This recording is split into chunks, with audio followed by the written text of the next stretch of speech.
സോണു ഒരു പഴയ സാധനങ്ങൾ വാങ്ങിക്കുന്നവനാണ്. അവൻ വീടുകൾ തോറും ചെന്ന് പഴയ സാധനങ്ങൾ വാങ്ങി വിൽക്കും. അവൻ ഈ ജോലി ചെയ്യുന്നത് വളരെ അത്യാവശ്യമാണ്. എല്ലാരും നല്ല വസ്ത്രങ്ങളാണോ ഇടുന്നത്? എന്നാണ് ഞാൻ നല്ല വസ്ത്രം ഇടുന്ന അറിയില്ലല്ലോ. എന്നെ ഇതുപോലെ പഴയ സാധനങ്ങളൊക്കെ പെറുക്കിട്ട് വാ എന്ന് പറയുന്നു. ഒരു ദിവസം കടയിൽ ട്രേയിൽ മാമ്പഴം ഇരിക്കുന്നത് അവൻ കണ്ടു. അവൻ ആ മാമ്പഴം കണ്ടതും അവൻ അത് കഴിക്കാൻ കൊതിയായി. അവൻ ആ വ്യാപാരിയുടെ അടുത്തേക്ക് ചെന്നു. ചേട്ടാ, ഒറ്റൊരു മാമ്പഴം തരുമോ? വല്ലാതെ വിശക്കുന്നുണ്ട്. ഒരു മാമ്പഴം 20 റുപ്യാണ്. 30 റുപ്യ താ. എന്റെ അടുത്ത് പൈസ ഇല്ലല്ലോ. എന്നാ എന്റെ അടുത്ത് മാമ്പഴം ഇല്ല. വയ്ക്കോ, ഇവിടുന്ന് ഓടിക്കോ. ആ കടക്കാരൻ അവനെ ശാസിച്ച് അവിടെ നിന്നും വിരട്ടി വിട്ടു. സോണു ആ മാമ്പഴം വളരെ ആഗ്രഹത്തോടെ നോക്കിയിട്ട് അവിടെ നിന്നും പോയി. അവൻ അങ്ങനെ നടന്ന് അവിടെ നിന്നും ഒരു പാർക്കിനടുത്ത് ചെന്നു. അവിടെ പ്രകാശ്, അനിൽ എന്നു പേരുള്ള 2 കുട്ടികൾ ഇരുന്ന് മാമ്പഴം കഴിക്കുന്നുണ്ടായിരുന്നു. നന്നായിട്ടുണ്ടല്ലേ? എന്റെ അച്ഛൻ ഇപ്രാവശ്യം നല്ല മാമ്പഴമാണ് വാങ്ങിട്ട് വന്നിരിക്കുന്നത്. എടാ അതേടാ, മാമ്പഴം കാണാൻ തന്നെ വളരെ നന്നായിട്ടുണ്ട്. ശരി, എടുക്ക്, വേഗം തന്നെ നമുക്ക് കഴിക്കാം. ഇതൊന്നും സാധാരണ മാമ്പഴമല്ല, വളരെ വിനോദമായ മാമ്പഴമാണ്. എന്നാ വിലയും കൂടുതലായിട്ടുണ്ടാവല്ലോ. വളരെ കൂടുതലാണ്. എന്റെ അച്ഛൻ ഈ മാമ്പഴം പുറത്തുനിന്നാണ് കൊണ്ടുവന്നത്. എനിക്ക് മാമ്പഴച്ച വളരെ ഇഷ്ടമല്ലേ, അതുകൊണ്ടാണ്. എനിക്ക് മാമ്പഴം കഴിക്കാൻ വളരെ ഇഷ്ടമാണ്. എനിക്ക് ഇനി നിൽക്കാൻ പറ്റില്ല. നീ വേഗം മാമ്പഴം എടുക്ക്, നമുക്ക് കഴിക്കാം. അനിലും പ്രകാശും ആ മാമ്പഴം കഴിക്കുന്നുണ്ടായിരുന്നു. അപ്പോഴേക്ക് സോണു അവിടെ ചെന്നു. അവർ രണ്ടുപേരും മാമ്പഴം കഴിക്കുന്നത് കണ്ടിട്ട് സോണുവിന് വീണ്ടും കൊതി വന്നു. ആ പഴയ പേപ്പർ കടക്കാരനെ നോക്ക്. നമ്മൾ മാമ്പഴം കഴിക്കുന്നത് എങ്ങനെ വിറച്ച് നോക്കുന്നുണ്ടല്ലേ? താൻ എന്താടോ ഞങ്ങളെ ഇങ്ങനെ നോക്കുന്നത്? നീ ഇതുവരെ മാമ്പഴം കണ്ടിട്ടില്ലേ? എന്താ, എനിക്ക് മാങ്ങ വേണോ? സോണു അതേ എന്ന് പറഞ്ഞ് തലയാട്ടി. അവർ അവന്റെ നേരെ മാമ്പഴം നീട്ടി. സോണു അത് വാങ്ങിക്കാനായി ശ്രമിച്ചപ്പോൾ അവർ ആ മാമ്പഴം പുറകിട്ടെടുത്തു. ആ മാമ്പഴം വാങ്ങിക്കുന്ന ആഗ്രഹത്തിൽ സോണു കാല് തട്ടി താഴെ വീണു. വന്നിട്ടുണ്ട് മാങ്ങ കഴിക്കാൻ വേണ്ടി. എടാ, നിനക്ക് ഉളുപ്പുണ്ടോ? നിനക്ക് അണ്ടി പോലും കഴിക്കാനുള്ള യോഗ്യതയില്ല. എത്ര വില ഉയരുന്ന മാമ്പഴം അറിയോ? ഇതിന്റെ മണം തന്നെ പിടിക്കുന്ന വലിയ കാര്യാ. നീ ഓടിക്കോ. പ്രകാശും അനിലും അവനെ നോക്കി ചിരിച്ചു. സോണു വളരെ വിഷമത്തോടെ അവിടെ നിന്ന് പുറപ്പെട്ടു പോയി. തോളിൽ ആ പഴയ ചാക്കുമൂട്ടയും ചുമന്നുകൊണ്ട് പോയി. അവൻ അതുവഴി പോകുമ്പോൾ ഒരു വയസ്സായ സ്വാമിജി തറയിൽ മയങ്ങി വീണു കിടക്കുന്നത് അവൻ കണ്ടു.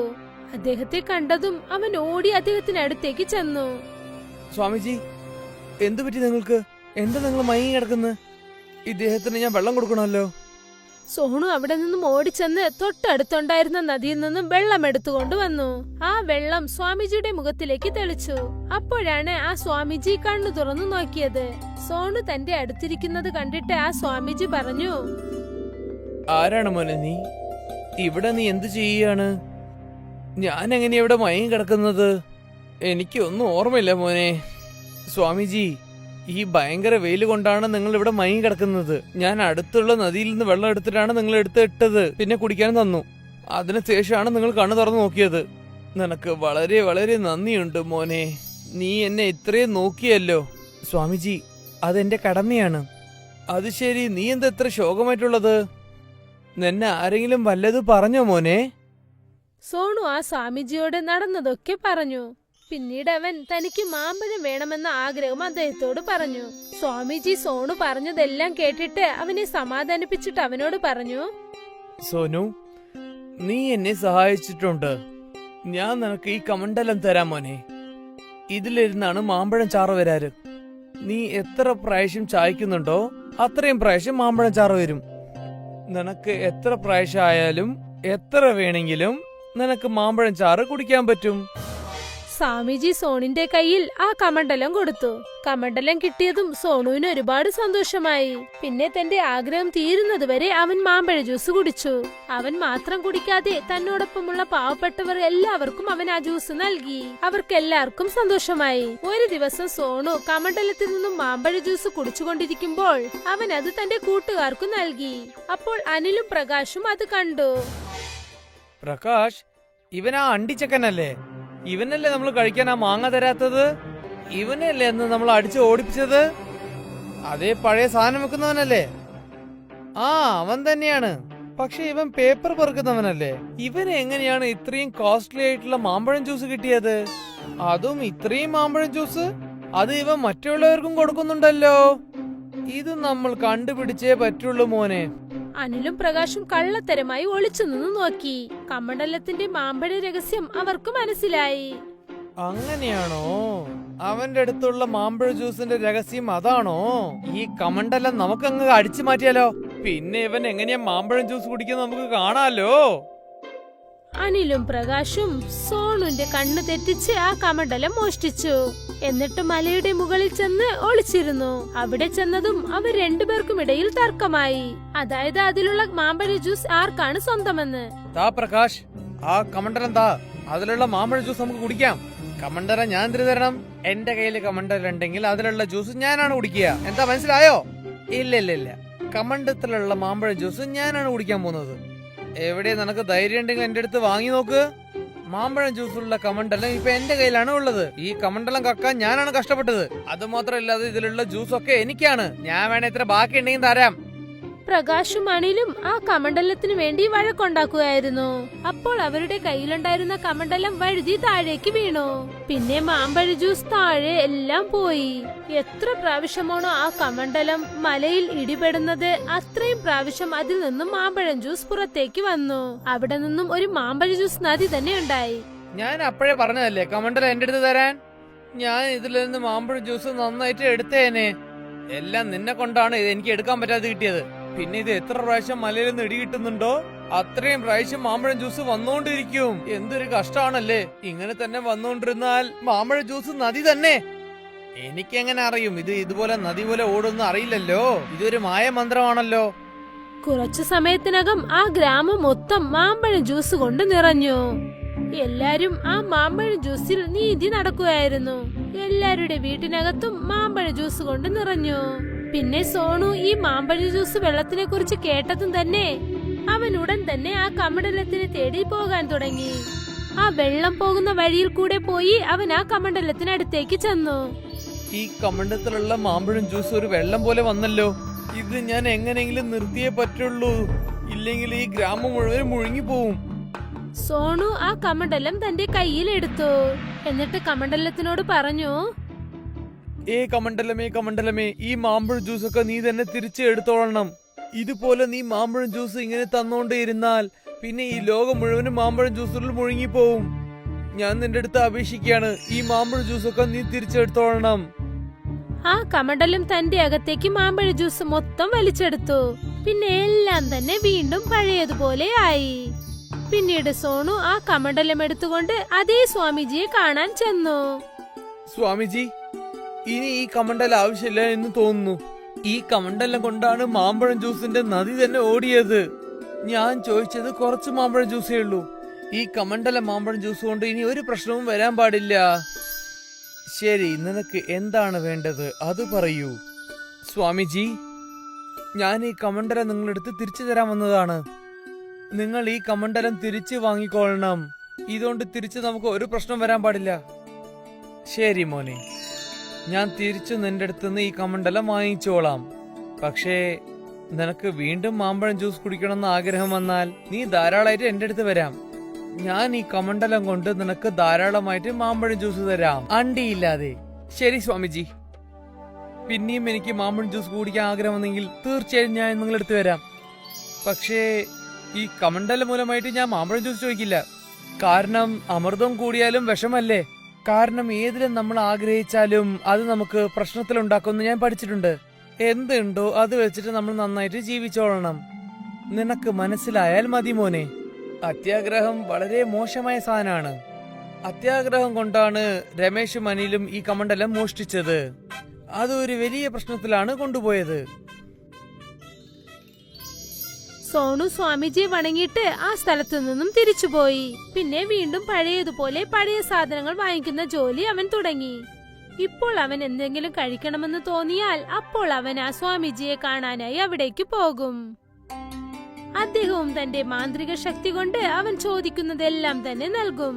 പക്ഷെ അവൻ ഒരിക്കലും അത്യാഗ്രഹി ആയതേയില്ല. എന്തുകൊണ്ടെന്നാൽ അത്യാഗ്രഹത്തിന്റെ ബലം എന്താണെന്ന് അവന് മനസ്സിലായി. മറുവശത്ത് അനിലും പ്രകാശും നല്ലൊരു പാഠം പഠിച്ചു. ഇപ്പോൾ അവർ ഒരു പാവപ്പെട്ടവരെയും കഷ്ടപ്പെടുത്താറേയില്ല. പിന്നെ അത്യാഗ്രഹവും അവർ കൈവെടിഞ്ഞു. ശ്രീധർ ഒരു കരിക്ക് വ്യാപാരിയാണ്. അവൻ റോഡായി പോയി കരിക്കുകൾ വിൽക്കും.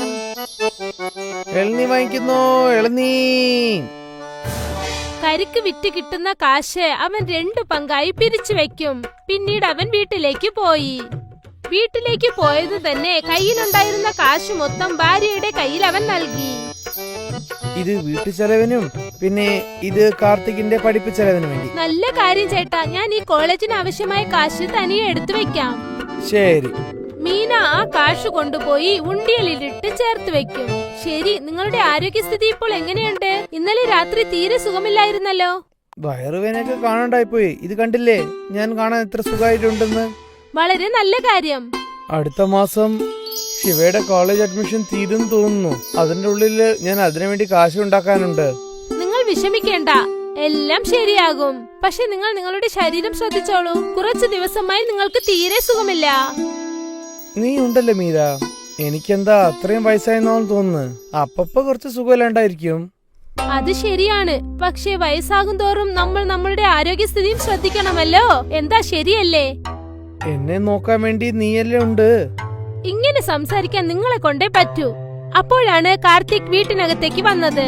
വന്നോ മോനെ? ഇന്നത്തെ ദിവസം എങ്ങനെ പോയി നിനക്ക്? നന്നായിട്ടുണ്ട് അച്ഛാ. ഇന്നത്തെ ക്ലാസ് വളരെ നന്നായിട്ടുണ്ടായിരുന്നു. ടീച്ചർ നന്നായിട്ട് പഠിപ്പിച്ചു തന്നു. ഇന്ന് കുറെ കാര്യങ്ങൾ ഞാൻ പഠിച്ചു അച്ഛാ.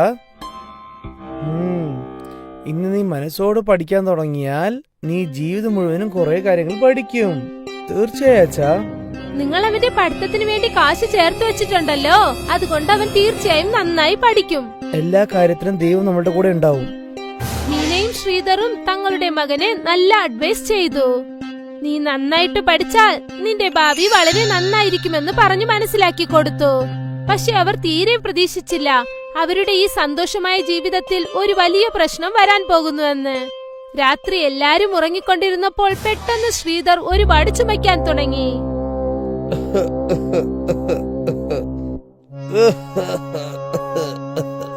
ആ ശബ്ദം കേട്ട് മീനയും ശിവനും ചാടി എണീറ്റു.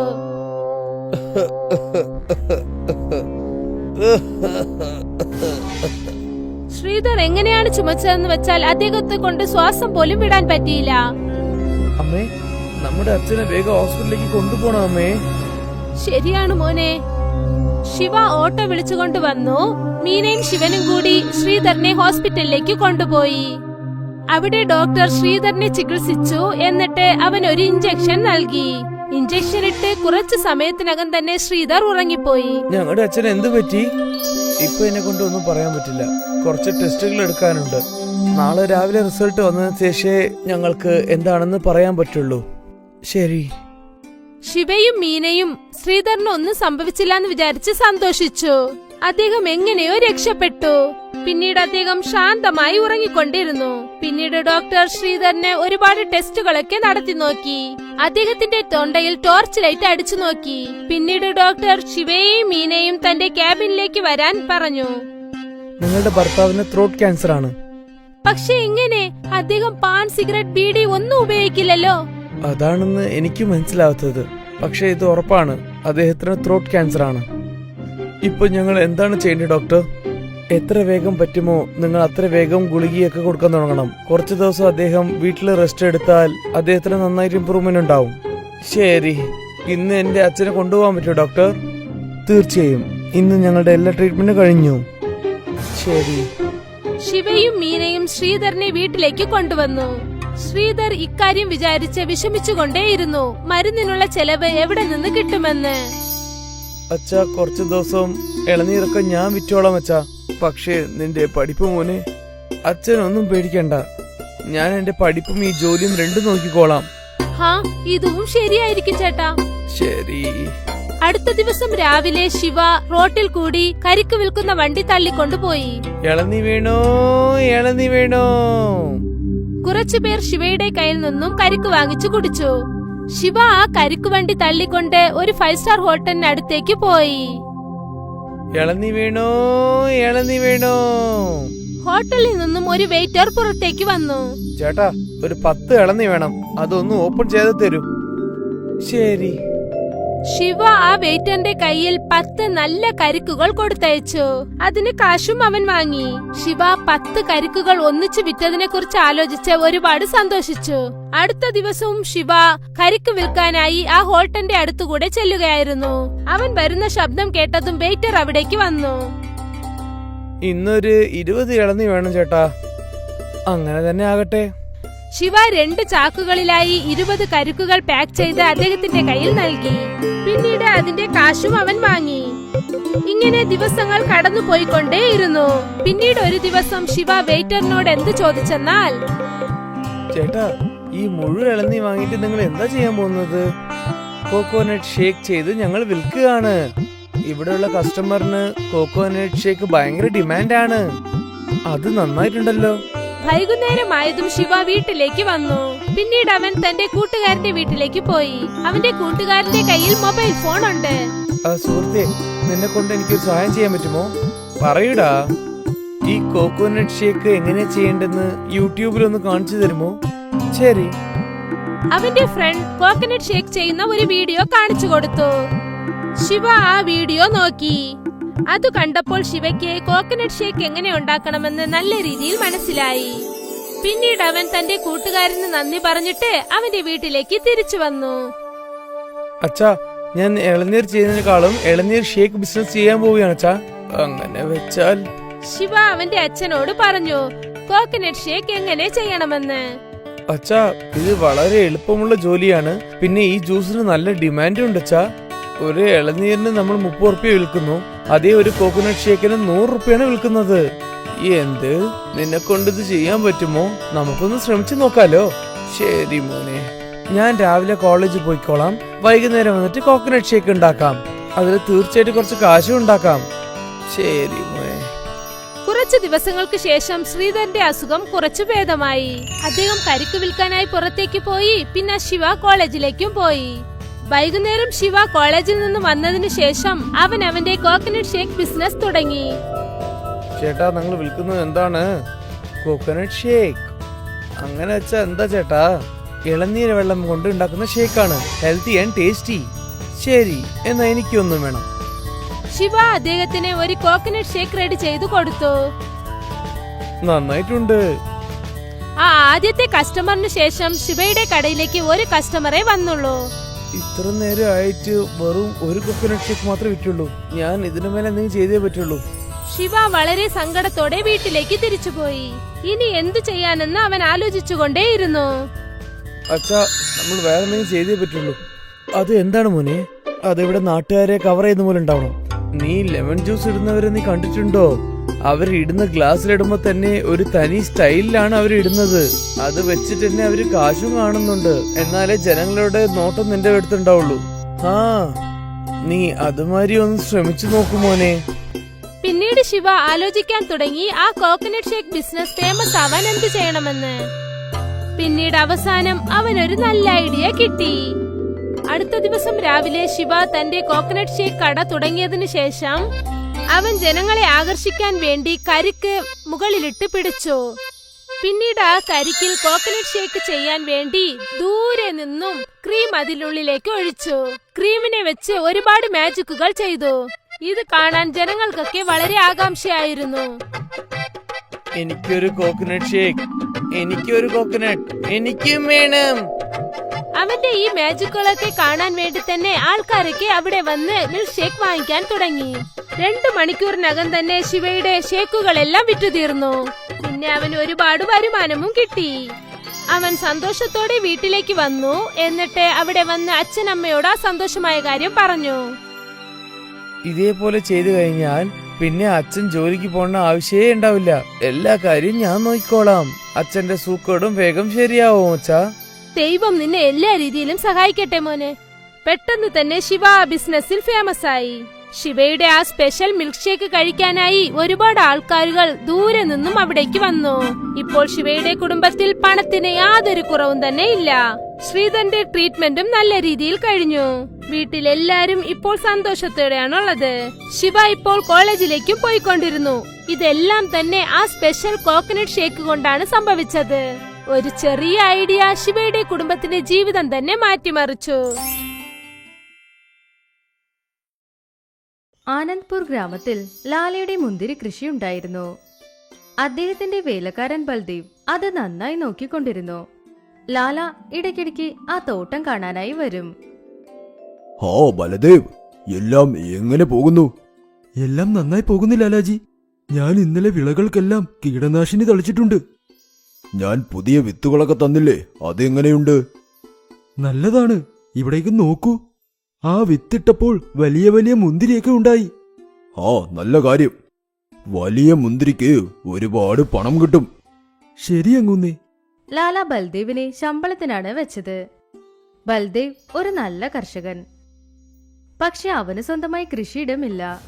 അതുകൊണ്ടാണ് ലാലയുടെ തോട്ടത്തിൽ അവൻ കൃഷി ചെയ്യുന്നത്. അതിന് പകരമായി ഒരു മാസത്തിൽ ഒരു വട്ടം ശമ്പളം ലാല കൊടുക്കും. ദിവസവും വൈകുന്നേരം 6 മണിക്ക് ബൽദേവ് അവിടുന്ന് അവന്റെ വീട്ടിലേക്ക് പോകും. ഒരു ദിവസം രാവിലെ ബൽദേവ് തോട്ടത്തിൽ വന്ന് നോക്കിയപ്പോൾ അവിടെ ഒരുപാട് മുന്തിരികൾ കാണാതായിരുന്നു. ഇന്നലെ ഇവിടെ എന്തോരം മുന്തിരിങ്ങയുണ്ടായിരുന്നു. പെട്ടെന്ന് ഇതൊക്കെ എവിടെ പോയി? അയ്യോയ്യോ, ഇനി ഇതെല്ലാം എന്റെ തോന്നലായിരിക്കുമോ? ചിലപ്പോൾ ആയിരിക്കും. ആ കുഴപ്പമില്ല, വിട്. പക്ഷെ ബൽദേവ് അതിനെക്കുറിച്ച് അധികം ശ്രദ്ധിക്കാതെ എപ്പോഴും പോലെ അവൻ തോട്ടത്തിൽ പണിയെടുത്തുകൊണ്ടിരുന്നു. അത് കഴിഞ്ഞ് വൈകുന്നേരം എപ്പോഴും പോലെ അവൻ അവന്റെ വീട്ടിൽ പോയി. പക്ഷെ അടുത്ത ദിവസം അത് സംഭവിച്ചു. ബൽദേവ് മുന്തിരിത്തോട്ടത്തിൽ ചെന്ന് നോക്കിയപ്പോൾ അവിടെ ഒരുപാട് മുന്തിരികൾ കാണാതായിരുന്നു. അയ്യോ, ഇതെന്താ? ഇന്നലെ ഞാൻ സത്യമായിട്ടും ഇവിടെ ഒരുപാട് മുന്തിരിങ്ങ കണ്ടതാ. ഇവിടെ എന്തോ സംഭവിക്കുന്നുണ്ട്. ആരോ എന്റെ മുന്തിരികളെല്ലാം മോഷ്ടിക്കുന്നുണ്ട്. ഇതെല്ലാം ലാല അറിഞ്ഞു കഴിഞ്ഞാൽ എന്നെ അദ്ദേഹം വെറുതെ വിടില്ല. ഇല്ല ഇല്ല, അങ്ങനെ സംഭവിക്കാൻ ഞാൻ അനുവദിക്കില്ല. ഇന്ന് രാത്രി എങ്ങനെയെങ്കിലും ആ കള്ളനെ പിടികൂടിയേ പറ്റൂ. ബൽദേവ് തീരുമാനിച്ചു ഇന്ന് രാത്രി തന്നെ ആ കള്ളൻ ആരാണെന്ന് കണ്ടുപിടിക്കണം. വൈകുന്നേരം 7 മണിക്ക് ബൽദേവ് എപ്പോഴും പോലെ അവന്റെ തോട്ടത്തിൽ നിന്ന് പോയി. ഇത്തവണ അവൻ വീട്ടിലേക്ക് പോയില്ല. അതിനു പകരം അടുത്തുള്ള മരത്തിന് പുറകെ ചെന്ന് ഒളിച്ചു. ബൽദേവ് ഇത്തവണ അവന്റെ കയ്യിൽ ഒരു ലാത്തിയും വെച്ചുകൊണ്ടിരുന്നു. ഇന്ന് രാത്രി ആ കള്ളനെ ഞാൻ ചട്നിയാക്കും. ഇനി ആ കള്ളൻ ഇവിടേക്ക് ഒരിക്കലും വരാനേ പാടില്ല. ബൽദേവ് തോട്ടത്തിൽ ഒരു കണ്ണ് വെച്ചുകൊണ്ടേയിരുന്നു. അർദ്ധരാത്രിയായി, എന്നാലും കള്ളൻ വന്നതേയില്ല. ഇതുവരെ കള്ളൻ വന്നതേയില്ലല്ലോ. ബൽദേവ് ഒരുപാട് വിഷമിച്ചു. എന്നാലും ഒരു കണ്ണ് അവൻ അവിടെ വെച്ചുകൊണ്ടിരുന്നു. അവസാനം നേരം വെളുത്തുപോയി. കുറച്ച് വെളിച്ചം വന്നപ്പോൾ 3 ദേവതകൾ ആ മുന്തിരിത്തോട്ടത്തിലേക്ക് വന്നു. അപ്പൊ ബൽദേവ് കണ്ടു ആ ദേവതകൾ അവിടെയുള്ള ചില മുന്തിരികൾ പറിച്ചത്. ഇത് ദേവതകളല്ലേ? ഇവരാണോ മുന്തിരിങ്ങയെല്ലാം പറിച്ചുകൊണ്ടു പോകുന്നത്? ബൽദേവ് അവിടുന്ന് വേഗവേഗം ദേവതയ്ക്കടുത്തേക്ക് ചെന്നു. നിങ്ങളൊക്കെ ദേവതകളല്ലേ? നിങ്ങൾ എന്തിനാണ് എന്റെ മുന്തിരി മോഷ്ടിക്കുന്നത്? അപ്പൊ ഈ പഴത്തിന്റെ പേര് മുന്തിരിയാണോ? ഞങ്ങളുടെ ലോകത്ത് ഈ പഴമൊന്നുമില്ല. ഒരു ദിവസം ഞങ്ങൾ മുന്തിരി കഴിച്ചപ്പോൾ അത് ഞങ്ങൾക്ക് ഒരുപാട് ഇഷ്ടമായി. അന്നു മുതൽ ഞങ്ങളാണ് പറിച്ചെടുക്കുന്നത്. എന്നാൽ നിങ്ങൾ കാരണം എന്റെ മുതലാളി എന്നെ ജോലിയിൽ നിന്നും പുറത്താക്കും. അതെന്താ? ഈ തോട്ടം ലാലാജിയുടേതാണ്. ലാലാജി എന്നെ ജോലിക്ക് വെച്ചിരിക്കുന്നതാ ഈ മുന്തിരിയെല്ലാം നോക്കി നടത്താൻ. നിങ്ങൾ ഇങ്ങനെ എല്ലാ മുന്തിരിങ്ങയും കഴിച്ചു തീർത്താൽ അദ്ദേഹം എനിക്ക് ശമ്പളം തരില്ല, ജോലിയിൽ നിന്നും പുറത്താക്കും. അയ്യോ, ഞങ്ങളോട് ക്ഷമിക്കൂ. ഇത് ഞങ്ങൾക്കറിയില്ല. പക്ഷെ ഞങ്ങൾക്ക് ഈ മുന്തിരി ഒരുപാട് ഇഷ്ടാ. പക്ഷെ നിങ്ങൾക്കും ഞാൻ കാരണം കഷ്ടപ്പാട് അനുഭവിക്കരുത്. എനിക്കൊരു ഐഡിയ തോന്നി. നിങ്ങൾ ഞങ്ങളോടൊപ്പം ഞങ്ങളുടെ ലോകത്തേക്ക് വരുന്നോ? നിങ്ങൾ അവിടെ എനിക്ക് മുന്തിരി വളർത്തുന്നത് പറഞ്ഞു തരൂ. അതിന് പകരം ഞങ്ങൾ നിങ്ങൾക്ക് ഒരുപാട് സ്വർണ്ണ നാണയങ്ങൾ തരാം. സ്വർണ്ണ നാണയമോ? ഹാ, നിങ്ങൾ അതിനു പകരം ഞങ്ങൾക്ക് മുന്തിരി വളർത്താൻ പഠിപ്പിക്കില്ലേ? ശരി, എനിക്ക് സമ്മതമാണ്. ബൽദേവ് കുറച്ച് മുന്തിരി വിത്തുകൾ എടുത്തു. പിന്നെ ദേവതകൾ എല്ലാവരും ചേർന്നുകൊണ്ട് കൈകൾ പരസ്പരം പിടിച്ചുകൊണ്ട് എന്തോ മന്ത്രം ചൊല്ലി. ആ മന്ത്രം പറഞ്ഞതും ബൽദേവ് ദേവതയ്ക്കൊപ്പം പറക്കാൻ തുടങ്ങി. ബൽദേവ് ആ ദേവതകൾക്കൊപ്പം മേഘത്തിന് മുകളിൽ പറന്നു. ആ ദേവതകൾ മേഘങ്ങളുടെ തോട്ടത്തിലേക്ക് അവനെ കൊണ്ടുവന്നു. അവിടെ വ്യത്യസ്ത തരം പൂക്കൾ ഒരുപാടുണ്ടായിരുന്നു. ഇതെന്തൊരു അത്ഭുതമാണ്. ബൽദേവ് ആ തോട്ടം നോക്കി ഒരുപാട് സന്തോഷിച്ചു. എനിക്ക് മനസ്സിലാകുന്നില്ല, മണ്ണില്ലാതെ ഇതൊക്കെ എങ്ങനെ ഉണ്ടായി? ഇത് മാന്ത്രിക മേഘം. ഈ മേഘം മണ്ണ് പോലെ തന്നെ ഉണ്ടാകും. ഇതിൽ എന്ത് വിത്തുകൾ ഇട്ടാലും അത് മണ്ണിൽ മുളയ്ക്കുന്ന പോലെ മുളയ്ക്കും. അപ്പൊ ബൽദേവ് ആ മേഘത്തിൽ കുറച്ച് മുന്തിരി വിത്തുകൾ ഇട്ടു. അതങ്ങനെ ഇട്ട ഉടനെ തന്നെ അവിടെ കുറച്ച് മുന്തിരി ചെടികൾ വന്നു. ഭൂമിയിലും ഇതേപോലെ മുന്തിരി വിളവെടുത്താൽ എങ്ങനെയുണ്ടായിരിക്കും?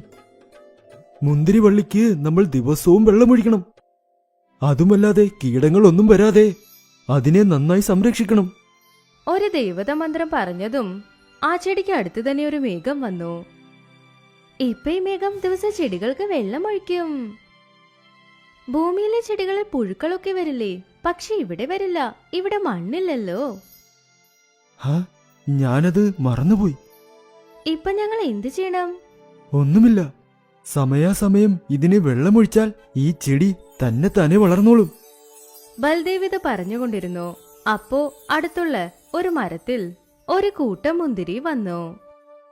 അത് കണ്ട് ദേവതകൾ സന്തോഷിച്ചു. അവിടെ നോക്കൂ, അവിടെ മുന്തിരി വന്നിട്ടുണ്ട്. ഇനി നമ്മൾ ഭൂമിയിൽ പോകേണ്ട ആവശ്യമേ ഇല്ല. രുചിയുള്ള മുന്തിരിപ്പഴം ഞങ്ങൾ ഞങ്ങളുടെ തോട്ടത്തിൽ തന്നെ വളർത്തി. ശരിക്കും നിങ്ങൾക്ക് ഒരുപാട് ഒരുപാട് നന്ദി. കുഴപ്പമില്ല. ദേവതകൾ വീണ്ടും മന്ത്രം ചൊല്ലി ബൽദേവിന്റെ കയ്യിൽ ഒരു വലിയ കലം വന്നു. ആ കലം മുഴുവനും സ്വർണ്ണ നാണയങ്ങൾ ഉണ്ടായിരുന്നു. അത്രയും സ്വർണം ഒരുമിച്ച് കണ്ടപ്പോൾ ബൽദേവ് ശരിക്കും ഒരുപാട് ഷോക്കായി. ഞങ്ങൾക്ക് നിങ്ങളുടെ ആവശ്യം വന്നാൽ ഞങ്ങൾ വീണ്ടും നിങ്ങളെ കാണാൻ വരാം. ഉറപ്പായും വരൂ. ദേവതകൾ മന്ത്രം പറഞ്ഞതും ബൽദേവ് ആ ലോകത്തിൽ നിന്ന് മാഞ്ഞുപോയി. അവൻ വീണ്ടും ആ മുന്തിരിത്തോട്ടത്തിൽ വന്നു. ഇപ്പൊ അവന്റെ കയ്യിൽ ആ കലവും ഉണ്ടായിരുന്നു. ബൽദേവ് ആ കലം എടുത്തുകൊണ്ട് അവന്റെ വീട്ടിൽ ചെന്നു. ഇത്ര സ്വർണ്ണ നാണയങ്ങളോ? ഇത് നിങ്ങൾക്ക് എവിടുന്ന് കിട്ടി? മേഘത്തിൽ കൃഷി ചെയ്തപ്പോൾ ദേവതമാർ തന്നതാ. ദേവതകളോ? ബൽദേവ് അവന്റെ ഭാര്യയോട് നടന്നതെല്ലാം പറഞ്ഞു. നിങ്ങൾ പറയുന്നതൊക്കെ എനിക്ക് വിശ്വസിക്കാൻ കഴിയുന്നില്ല. ആദ്യം എന്തെന്നാൽ നമ്മൾ പണക്കാരായത്, മറ്റൊന്ന് മേഘത്തിലും കൃഷികൾ ചെയ്യാൻ കഴിയുമോ? നീ വിശ്വസിച്ചാലും ഇല്ലെങ്കിലും ഞാൻ പറയുന്നതൊക്കെ സത്യമാ. ബൽദേവ് ഒരു വലിയ വീടും വാങ്ങി. അവന് സ്വന്തമായൊരു കൃഷിയിടവും വാങ്ങി. ആ സ്ഥലത്ത് അവനും മുന്തിരിത്തോട്ടം ഉണ്ടാക്കാൻ തുടങ്ങി. അവനിപ്പോ പൈസയ്ക്കൊരു ബുദ്ധിമുട്ടും ഇല്ല. ദേവതകൾ അവനെ സഹായിച്ചു. മേഘത്തിൽ കൃഷി ചെയ്തതിൽ അവന്റെ ഭാഗ്യം തന്നെ മാറി.